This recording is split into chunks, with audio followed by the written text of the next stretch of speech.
जब ऋषियों में श्रेष्ठ ऋषि कंडू गोमती नदी के किनारे घोर तपस्या में लीन थे, तब देवराज इंद्र को यह भय सताने लगा कि कहीं तपस्या के वरदान में ऋषि कंडू स्वर्ग ना मांग ले।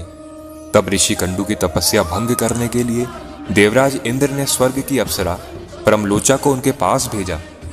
फिर प्रमलोचा ने अपने नैन नक्श से ऋषि कंडू को सम्मोहित कर लिया। प्रमलोचा के सम्मोहन में फंसने के बाद ऋषि कंडू पूजा पाठ और तपस्या को भूलकर प्रेम साधना में लीन हो गए।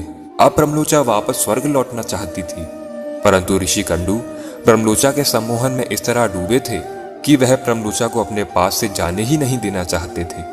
किंतु प्रमलोचा किसी भी तरह अब स्वर्ग लौटना चाहती थी, लेकिन वह ऋषि कंडू के श्राप से भी डरती थी, इसलिए वह चाहकर भी वापस नहीं जा सकती थी।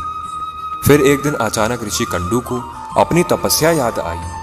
फिर वह अपनी कुटिया से बाहर आए और प्रमलोचा को बोले, मैं तप करने जा रहा हूं। तब प्रमलोचा बोली, इतने साल हो गए, अब तुम्हें अपनी तपस्या याद आई है। तब ऋषि कंडू बोले, तुम सुबह ही आई हो और मुझे मेरी साधना और तपस्या के बारे में बता रही हो। तब ब्रह्म इंद्र के बारे में सब सच बताया और कहा कि मुझे यहाँ आए हुए पूरे 907 साल पूरे हो चुके हैं। यह सुनकर ऋषि कंडू कहने लगे, धिक्कार है मुझे अपने आप पर, मेरी वर्षों की साधना और तपस्या भंग हो गई।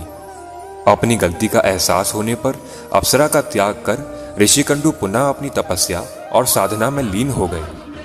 इस तरह ऋषि कंडू ने अप्सरा के साथ लगातार 907 वर्षों तक संभोग किया था। आशा करता हूं कि आपको हमारी यह वीडियो पसंद आई होगी।